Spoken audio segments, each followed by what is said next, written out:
Welcome back to Light the Fuse, the Mission Impossible podcast that comes out every week, no matter what theatrical is doing and what's getting pushed back. We are here. We are making our deadlines. We are making it happen for you. Wouldn't you say, Charles? That's what we do. Yep. Yeah, it's really more of a calling, I would say, less than an obligation. It's kind of insane that we've done an episode a week for over 2 years. Yeah, and especially now because you are on the other side of the country. You know, I miss seeing you. I mean, we haven't seen each other since March because of this situation, but still, I miss knowing you're close. We've gone on walks, I guess, so that's, you know, I've seen you. But, you know, through everything, we're making it happen, so I give us credit for that. It's what we do. We just take care of business. Well, speaking of taking care of business, do we have anything to talk about before we intro this amazing guest this week? Well, we haven't hyped this at all. Nobody knew this was coming, but we've been excited about this for a while. We've been trying to organize with Kevin Yagher since before the pandemic hit, for even longer. I think probably over a year, maybe. I've been especially excited to talk to this guy. I feel like maybe some people don't know who he is if you're not familiar with horror movie lore and stuff like that, but this guy is something special. Is really a legend. I mean, I can't even begin. I mean, as he talks about, I think next week he's worked with 5 of horror icons. You know, he worked on multiple Freddy Krueger movies. He worked on one of the Jason movies. He directed a Hellraiser movie, which I think he took his name off of. Is that right? Yes. So yes. He worked with Pinhead. He invented Chucky, so Child's Play, which is a franchise that's still going to this day with a TV show coming soon, and they just did a reboot movie, and he invented Chucky, as you know him, that doll, and then the Crypt Keeper, which we didn't even know. I think we talk about next week. He invented the Crypt Keeper, designed the Crypt Keeper from Tales from the Crypt, which was a revelation. I did not know that. And he also directed all the wraparound segments for every single episode of the show. Yeah. So I don't know, probably younger people that aren't familiar with Tales from the Crypt, but I'm not sure if it's streaming anywhere, but look it up. It's pretty fun. It's a great anthology show that we grew up on. Yeah, he's amazing. And he, you know, like many of these people, he was the nicest guy you could ever imagine. So that's also really awesome. Yeah. And the timing of these episodes, we're getting people hyped up for a little movie called Bill and Ted Face the Music. New trailer this week. It comes out September 1st, right? September 1st, yeah. So get excited. I mean, Kevin worked on all 3 Bill and Ted movies, which I think he talks about this week, maybe a little bit next week. I can't remember. But this is an epic 3-parter because we had so much to talk about with him, and he hit us with so many amazing stories.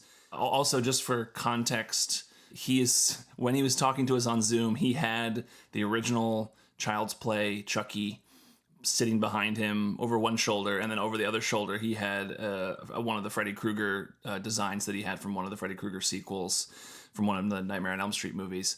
And then he also pulls out a Tom Cruise mask and shows it to us and talks about it, and we'll try to get permission from him. Hopefully we will, to get photos that we can share on our social media. So take a look at our social media if you want to see some pictures of that stuff. And also we had a little bit of technical difficulties. I had to drop out of the Zoom, so it's just Drew and Kevin for a while, and I come back, I think maybe not even in this week's episode, might not be until the next week's, but there was a moment where you're trying to remember a John Woo movie that he did, his last Hollywood one, and I think you both called it Payback.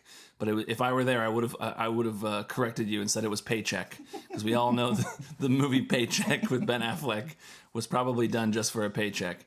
But I actually thought there were a couple cool shots in that movie. Did you see that movie? Yeah, I've seen it a couple times. That shot on the motorcycle is great.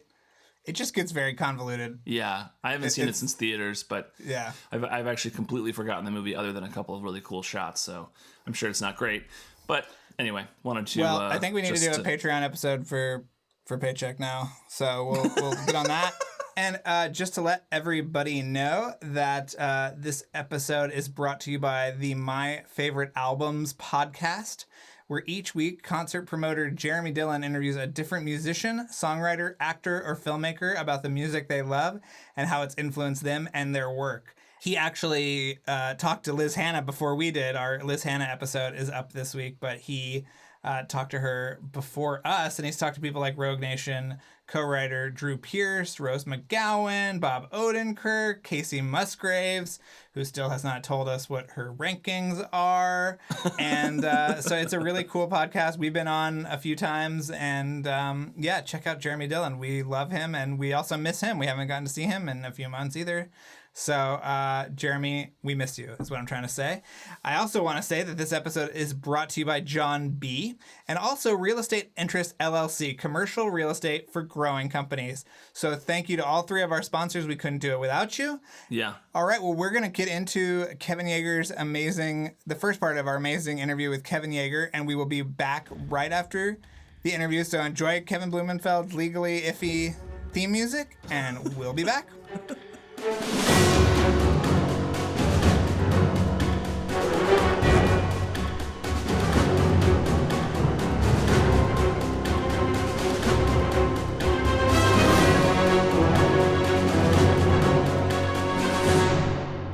So today we are joined by, I would say, legendary that just means I'm old. No, it doesn't mean you're old. It means you'd have had a storied career. I've been hearing that a lot. Like, legendary Kevin Yagher. This is it. This is true. Yeah, Not a bad adjective to have in front of your name. Not a bad thing, I guess. Yeah. I feel like this is all about, this is my COVID look, but this is all about earning it, So I feel like I put the years in to get this, and so maybe I deserve legendary. You look great. Kevin, you did the makeup effects for Mission Impossible 2. I did. You guys are fans? We are fans. We've dedicated more of our lives to this franchise than either of us cares to admit. So yes, we are huge fans. Oh, good. Yeah. But were you like a fan of the show originally? I was. I know Rob Bottin, makeup effects guy named Rob Bottin. Rob was on the first one, and so I was excited to see it. And of course, with Tom Cruise, he was a big star at the time. So I was a fan of the first show, definitely. So I came into it excited, and John Woo was going to direct it, so it was like, of course, Yeah. I got a chance of a lifetime to work with John, so that was cool. Did you know Rob at all? Exactly. Who? Rob Bottin. Oh no, I've had met him, but yeah, I didn't know him. I mean, I did know him on a personal basis, but I'd met him once or twice. Yeah, because he's like lost in the woods. There's a whole we're thing trying on to track him down. We want to talk to him, but everybody does. There's a whole thing on Facebook. In fact, for a while, I was kind of out there and kind of hidden. I don't do a ton of these things, and I don't know why, but I'm getting back into it. So that's good. He was. There's a whole thing on Facebook where it's like, where is Rob Bottin, or what's happened to him, or they've got a whole group of people out there looking for him. I know how to reach him, but I don't want to bug him. But I think he's just, I don't know what it is. I just think he's like, he's over it, or he's just, he's kind of a shy guy, but he's just, I don't know. He just doesn't want to talk, I guess. I don't know. Well, we're thankful that you want to talk. That's the important thing. I'm a talker. Yeah. That's my wife tells me. Was there anything that carried over from the first movie? I mean, were you like, in terms of that they wanted to carry over with makeup stuff? I mean, you showed us before we started recording. You showed us the Tom Cruise mask. Yes, which is amazing. Yeah, I can pull this out. This is what that is so cool. This is one of we probably ended up doing about, I don't know, was maybe 3 of these. First of all, I didn't know. I don't think. It was a whole new effects team, I think. Richard Jurisic was on it. He was overseeing the whole thing. And he wanted to cover his bases. So he made so many masks of different, we did different characters of the film that Tom had to wear. And then this is the one that the other actor had to wear. But we made 3 or 4 of these ones. And they're just silicone. It's kind of distorted now. This is like, how many years old? I think 20 years old. 20 years old, yeah. Still holding together enough. Well, and the hair looks beautiful, of course. Yeah, he had that. It's all punched in, one by one.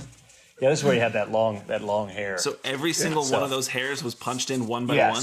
Yeah, you go back in. I mean, some of them are probably 2 by 2, but if you go back in and pull anywhere here, like, for example, if you can see that, you can see it's all been punched in. Just so that if it flopped around, it had a natural, look. And so this is what he wore. And then underneath it was pretty, I think, also just flesh tone, like a lighter flesh tone.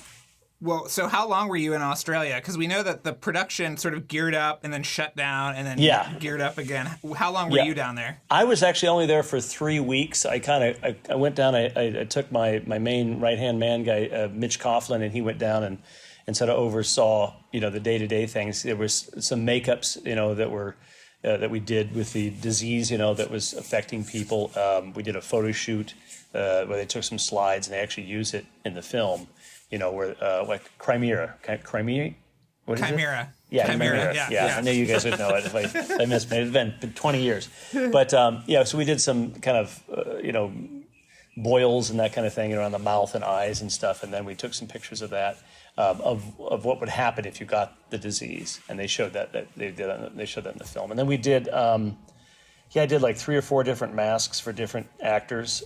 And then Tom's stuff, So I was down there just to kind of kick it off, and I did the scene where Tom's in Dougray Scott is the actor's name, but I forgot the character's name. And they're in his lair, and they're down in like the depths of it, and Tom's down there, and he's running down the hallway or whatever like that, and he rips off the mask, and I was there for that, like that whole sequence and stuff. But then there was a couple sequences on the plane. And in the hospital that I wasn't there for, but Mitch handled it for me. Okay. And what was your relationship like with the visual effects people? Was that a good sort of push and pull? Yeah, it was good. It was. From what I remember, I just remember Richard again wanted to. We ended up doing Fleshstone Mask, which is what was used. Then he had me do ones that had a grid pattern on them, so it was like a white mask of Tom. With the hair, all the hair was there, and then there was this grid pattern on it. And he just wanted it just in case, it's almost like it precursed the whole dots on the actor's kind of face thing. So it was all for graphics to see if they didn't. Then he had me do an all white one, and then he had me do an all flesh one. So there's like 4 or 5 different masks per actor. There's a lot of work, and I thought it was kind of overkill at the time. I remember, and we ended up not using anything but the one I just showed you. So that was the only thing we ended up settling in. But I just think he was just, he was a little just making sure he had everything covered. So it was good for me because I got paid more. Right. Yeah. And obviously nice.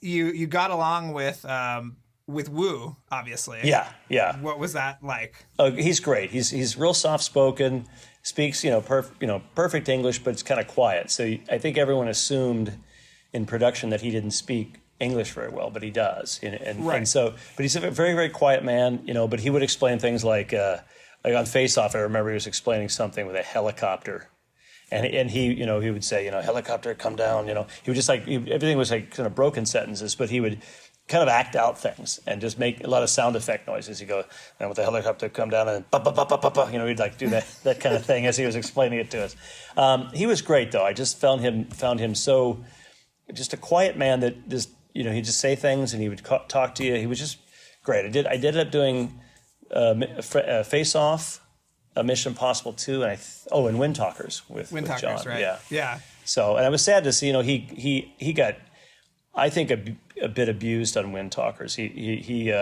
just the studio was just hard on. I saw Paul Verhoeven on Starship Troopers get kind of beat up. And here are these guys who've got these huge reputations. They're great. And they're well-known Hollywood directors, but studios are tough, and they just kind of they were giving. I think I don't know if Verhoeven was over schedule. I think Wu probably didn't. John Woo didn't maybe explain himself enough, or didn't communicate because there was maybe a slight thing going on, or they assumed it, and they just kind of were tough on him, and it was kind of sad to see. And they both ended up going back to their respective countries and directing after that. John Woo's in Hong Kong and Verhoeven's back in Holland. And I think the reason was they were old enough to go, hey, I don't need this abuse, and they weren't happy with and that was like one of their last things. Wind Talkers, I think, was John's last picture here, I think. And then I think he did. Did he do Payback after that? Did he? Okay, after that one, yeah. And then I don't know if Verhoeven went on to do anything soon after. I think he did Invisible Man.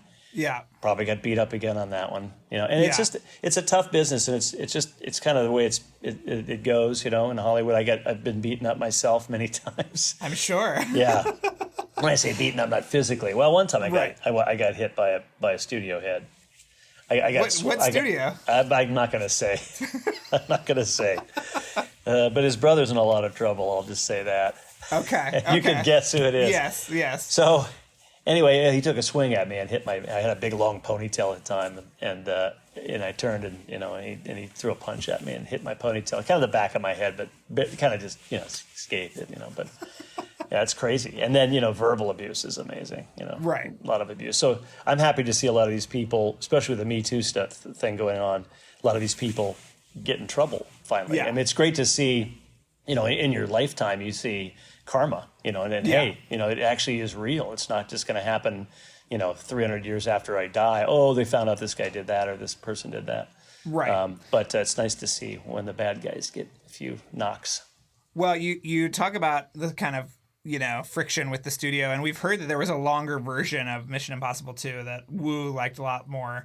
Did you see that, or did you design any gags that were ultimately cut from the movie? I don't remember that. Yeah, I don't remember that. I do know that Wind Talkers ran long, and Face Off is a long movie too. So he's like Peter Jackson. He just likes to make long movies, and that's great. But I don't remember Mission Impossible being I don't remember that story about it being long. Okay. Well, can you tell us what it was like working with Tom? I mean, people love Tom stories, so. Yeah, I mean, when I first met him, he has got a entourage of people, and they called ahead and said, "Okay, listen, we need to know," and this is all. Tom's changed, I think. I think he's probably changed for the better. A lot of things in his life have changed, and so he's been if he didn't behave himself, he's behaving himself now, or he's just become more personable, I think. But he ended up calling ahead, his people did, and said, listen, he's coming to your shop, we need the address, we need to know when he pulls into the parking lot, how many steps, don't tell us in feet, we need to know how many steps is it from the where he's going to be parking the car or where they're going to be letting him off to the front door. And so we go, okay, we'll call you back. So we go out there, we go, okay, the car pulls up about here, they drop him off, and we started walking. Okay, it's 15 steps to the front door. We call him back. Okay, now that we have that, okay, once he gets inside the building, we want to know in steps, not in feet, how many steps is it to where he's going to be having his body and his face cast. So, okay, we call you back. And this happened like 3 or 4 times. I wanted to know, and they said you have 1 hour, and that's really impossible. So I said, okay, so we prepped for that. We prepped, we kind of drilled and thought, we got 1 hour, we're going to have to make this very quick, sit him in the chair, blah, blah, blah. And he came in, here he comes in. It makes you nervous because you're already nervous. It's a big star, thinking, do I have all the supplies I need? Do I have enough refreshments for him? Because you got to get all that stuff ready. So he walks in, and my brother came out who's like in the front office, came out to say hi to him. He blew past him, and a couple of people were following behind Tom. I met him in the hallway, and we have this kind of long hallway that opens up into this big shop. And he came in and kind of goes, okay, he clapped his hands kind of like, okay, where are we going to do this? Here, which room? This one, let's go. We got an hour. And I was like, already you're like, and so I went, okay, we're over here, we're in this main room. And I just stopped him, and, he was just anxious. And I just said, I got to show you something before we start. He said, I don't have time. Let's get this done. And I said, no, I think you're going to have time for this. And I just stopped his momentum. And I took him over and took this cloak I had, the thing over the face-off bodies. And here's laying, almost nude John Travolta and Nicolas Cage, silicone bodies. And I turned them on, and they breathe, they twitch, their eyeballs have rapid eye movement, like they're sleeping or they're, in a coma or whatever, for that movie. And so he looked at that, and he was looking at 2 contemporary, stars that he, probably loses parts to sometimes. And he was like, whoa. And that was it. From then on, he stayed for 3.5 hours. We talked about movies. We talked about, B films, horror movies, and he was just like, a regular guy. He was like my brother, We have a lot of, we're a lot of things in common. Like we're 2 weeks apart. We're the same age, 2 weeks apart. He wrestled in high school. I wrestled in high school, So we really got along. It was all super time. And we got to the set, and I think, again, something happened. There was a lot of tension, at least on his part. When we went to put the mask on, he was bothered by where the little voice thing that changes the voice, when you put a little strip of, it's like a fake little thing, of course.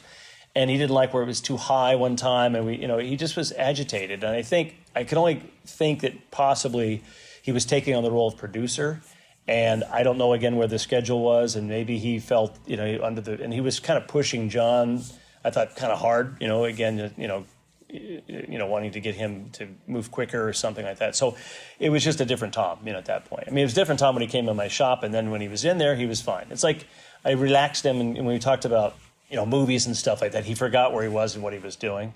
And then I said, I'm sorry, it's an hour and 15 minutes, I got to get you out of here. He was like, no, it's fine. And suddenly that whole thing just dissolved, and he was a human being. But I don't know if it was just, and that's the Tom I saw on set for those 3 weeks, that he was kind of tense, I would just say. Yeah. It seems like everyone, I don't know if you saw that Tandy Newton interview from last week, but no, I'll email it to you. But it just seems like it was a very tense set with a lot of pressure. Yeah. So she said that too. Yes, she did say that too. Yeah. Yeah, and she's a star, so normally they don't get to see the tension. Right. They don't normally everyone is kissing the stars' butts, and they get their breakfast brought to them and all those things, and it's a lovely time. So for her to say that, it must have been tense. Well, do you remember, was that the kind of atmosphere that you guys had on set? I know you weren't there for very long, but was that generally what it was like? Well, when I left Mitch there, it was the same kind of thing. It was just tense. I'm about to tell you this. This is a funny story. But, come on, tell it to us. Well, we were in this one empty stage, and we were talking about, Tom kind of openly, like, what's going on with this guy? Blah. I can't remember what I really said, but it wasn't necessarily flattering. I was just kind of blowing off some steam with Mitch, going, God, why is he being this way? What's going on? He was such a nice guy at the shop, that kind of thing. And then again, we thought we were absolutely 100% alone. And then I hear this door shut, clunk, and then some steps going down the hallway, and our door was open, and it's Tom. And he walks right past our door. He goes, "Good night, guys." And he walks on. He had been there like all day. And so I'm panicking. What did I say? Oh my gosh, I'm going to be so fired. What did I say?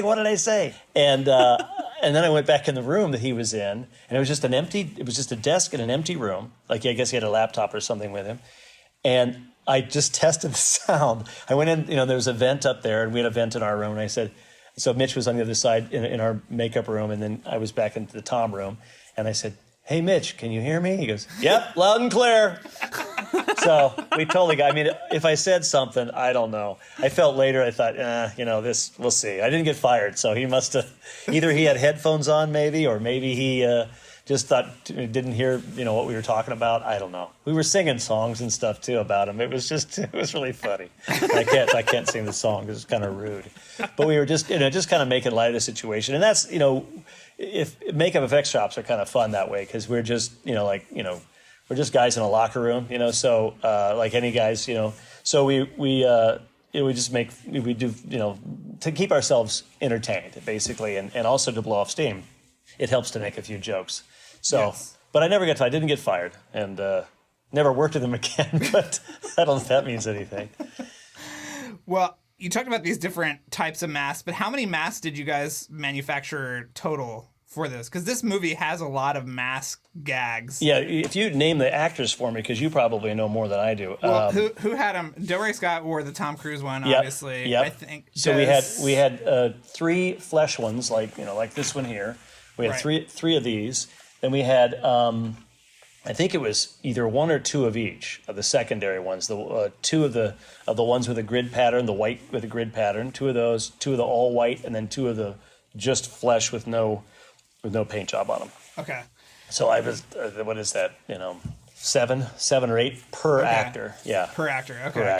Because Charles, does Richard Roxborough wear one? That's what I was wondering. Cause I think you had a post on. He wears Toms, I think. Oh, he wears Toms. Okay. Yeah. And then we did one of Richard too. Right. And then we did one of what's his name? Oh, Raid? Yes. Yeah, we'll think of it later. Yeah. He was in Eyes Wide Shut as well. I forget his actor's name. Yeah. So we did one of him. So yeah, we did I guess probably 6, 7, 8 of each one. So maybe 20 masks, something like that. That's a lot. How are the other Which I still have, and if you guys are interested, I may put them up for sale someday. I mean, you know who to call first. How was everybody in terms of like getting their live cast and everything? Were Good. people pretty cool? Yeah, good. I think Richard was done by Dave Elsey, another makeup artist in Australia. Dave's English, I believe, yes. But he was down there doing Farscape, that series. And Richard, I believe, is Australian. He is, yeah. Yes. And so he was down there. So he did that cast for me. So I'm not sure how that worked out if he was claustrophobic. I've had actors, John Travolta was a little claustrophobic. He came in and told me, he said, listen, I don't know how I am with these things, so I just let you know I can be a little claustrophobic. So we ended up doing it twice on him because he the first time he just said I had to go through it, and then he kind of signaled I want this off of me. So we took it off and we talked it through it, and then he said, okay, let's try it again. And then it was fine the second time. So I've had that, I've had actors pretend they've died while I'm doing it. So they just like slump over, and then you shaking them, especially old guys, trying to, and then they go, no, I'm okay. Just jokesters. And then, Tom was stoic. He was good. Dougray Scott was great. Mm-hmm. He was excited because he was hoping that he would get. He was up for Wolverine.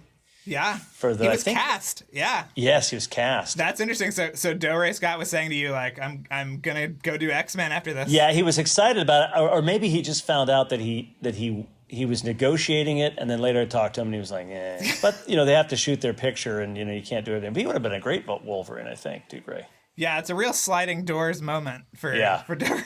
Yeah. Obviously, Hugh became a big star. But, yeah, it's amazing that he was going to go do those back to back too. I think it would have been exhausting for him. I mean, Dougray's a tougher looking guy, be a different take on it, So I don't know what he would have brought to it, but I think it would have been pretty intense. Yeah, he's a great actor and just a really kind guy, a really sweet guy. Hard to understand his accent at first. Yeah. He's Scottish. Yeah, he's Scottish. Yeah, he's just like really heavy accent, but really super nice guy. Charles, do you want to share your theory about Dougray's performance in that movie? I have a theory about his performance? Well, about his relationship with Richard Roxburgh. Well, it does seem like that there is a subtext there to the relationship between Richard Roxburgh and I always does it come off like they're brothers almost, or are they brothers? I can't remember if they're. We think it comes off like they're lovers. Okay. Yeah. That's funny. I don't know if that came across on set. I did get no. Yeah, they were making no.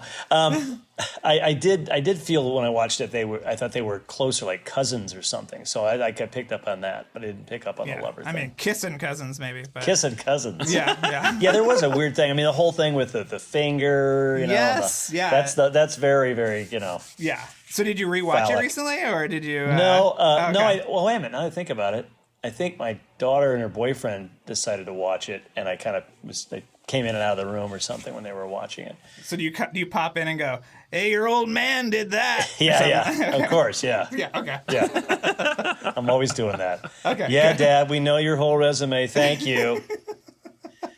I know I got cut off a little bit before, so I had to pop back on the Zoom, but so I don't know if you already answered this, but were there other makeup tasks outside of the main masks, Just that I can remember, again, 20 years, I think it was just the makeups that we did for the Crimea thing, the whole disease thing that we did that ended up in the thing.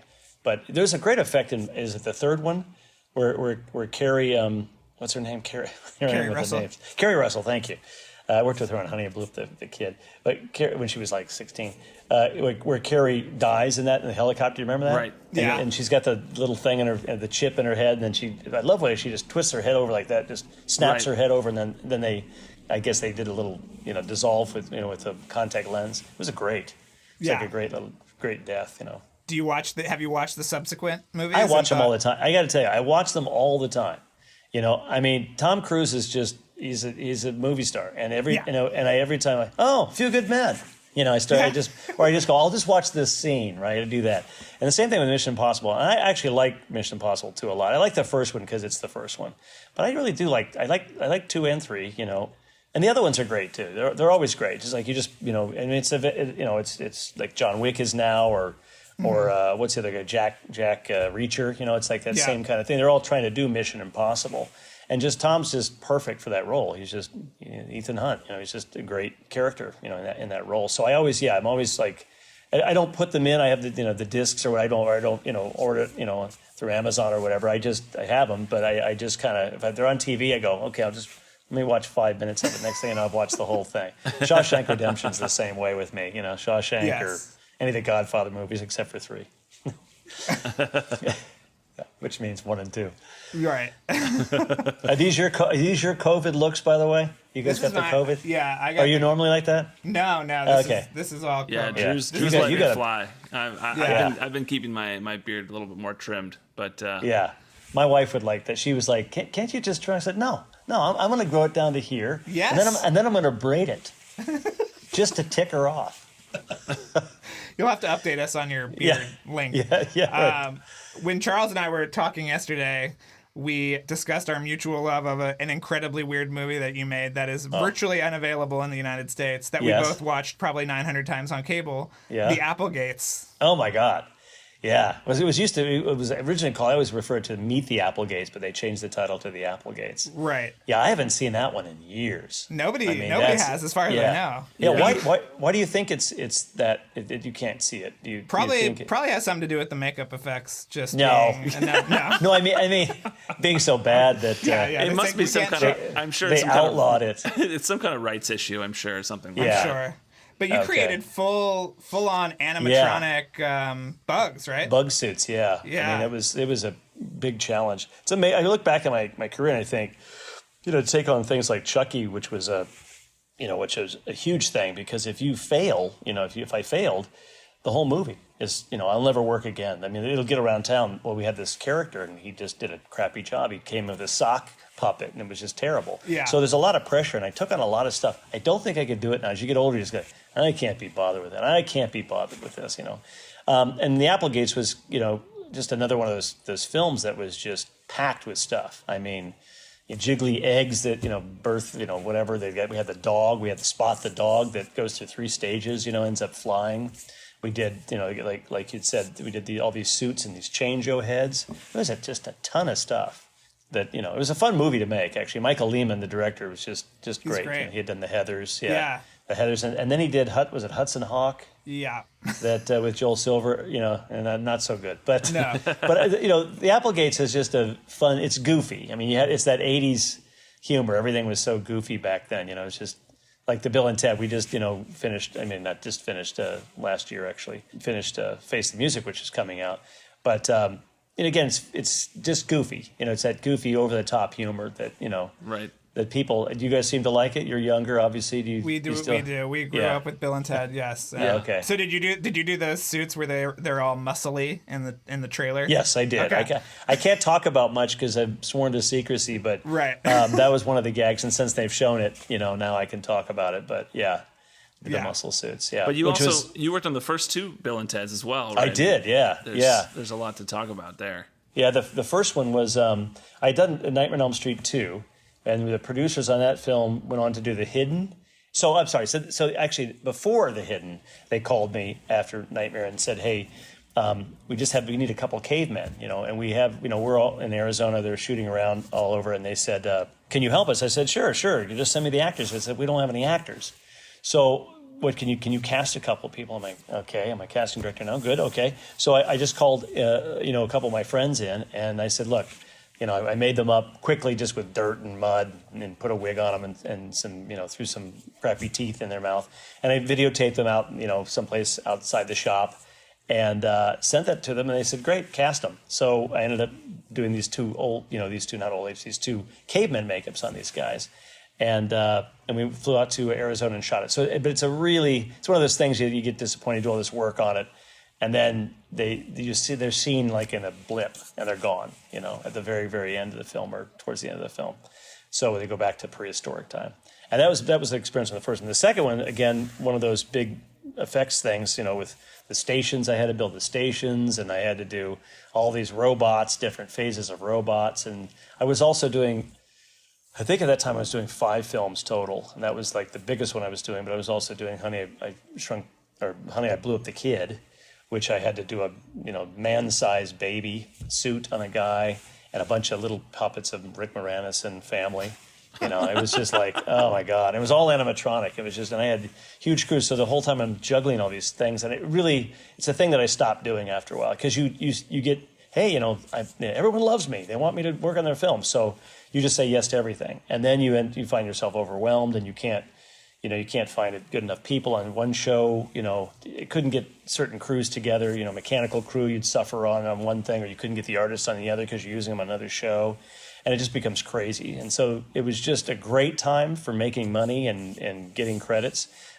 Terrible for trying to do quality work, because I had all these things going on. So yeah, that was the second film. And this one I have less to do in, this Face the Music.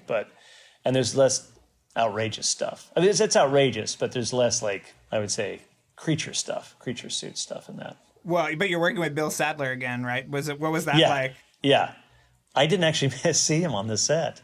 Really? Not on this one. I came in. I did his eyebrow blocks, and I think I made bald caps for the first film.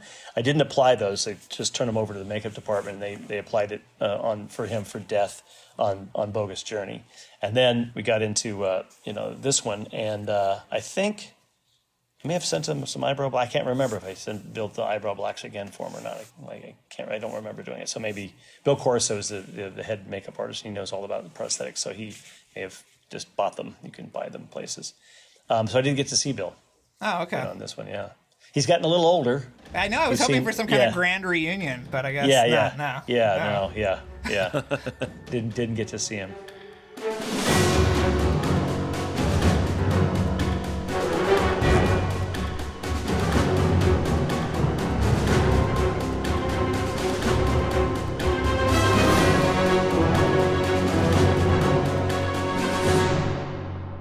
We got to talk about this this image that somebody sent us on Twitter that I forgot to bring up at the top of the show that says legally dissimilar theme music. Oh, yeah. I love in that. In the Mission Impossible font. So good. Yeah, it was Mark Sutter. He made this graphic that says legally distinct theme music in the Mission Impossible font. With flames behind it. So yeah, we got to post that. It's pretty great. We should make a T-shirt of that too. Yes. Oh my God. Yes. That's such a good idea. We should have a shirt. Kevin Yagher, not Kevin Blumenfeld, was amazing, and I could have talked to him for the rest of the day. I feel like you kind of would have been down for that too. Yeah.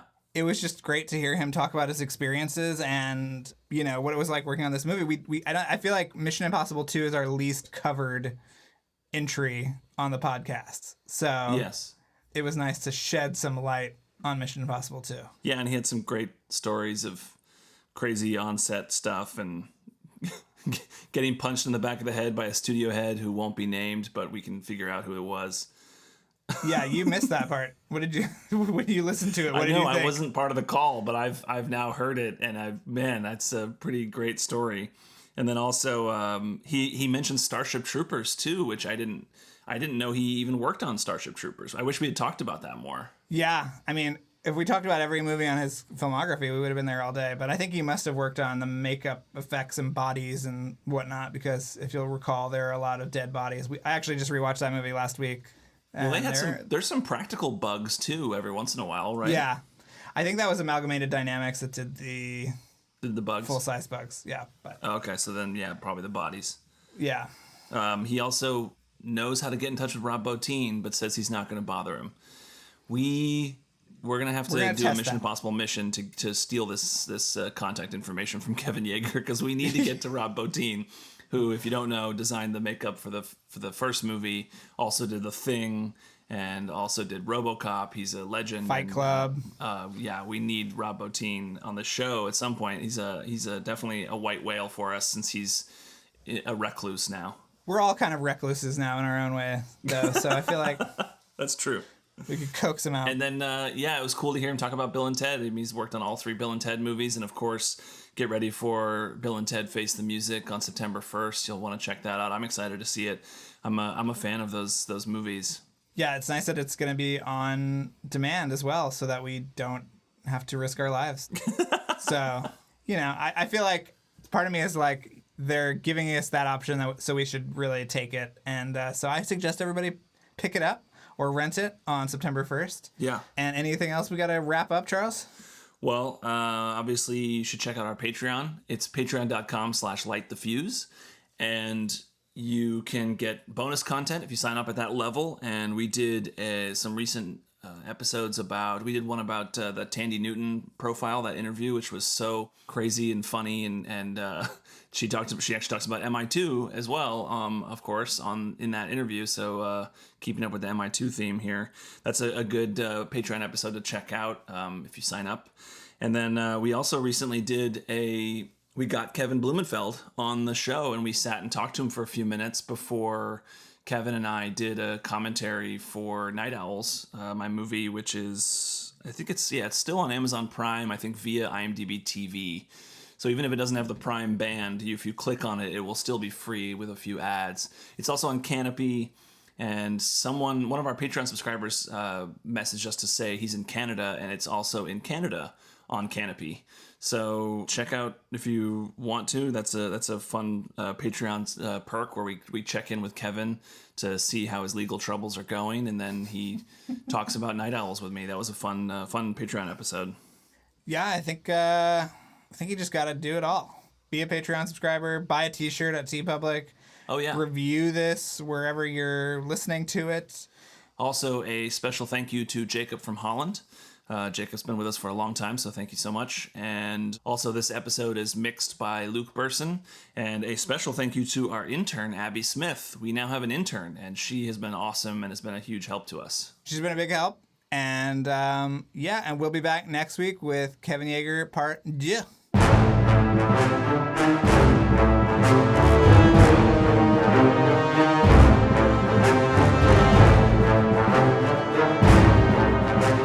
Thanks again for listening, everyone. And before we go, another mission, should you choose to accept it. Please rate, review, and subscribe to the podcast on iTunes. And remember that you can follow us on Twitter and Instagram at LightTheFusePod, and email us questions or comments at lightthefusepodcasts@gmail.com. This message will self-destruct in 5 seconds.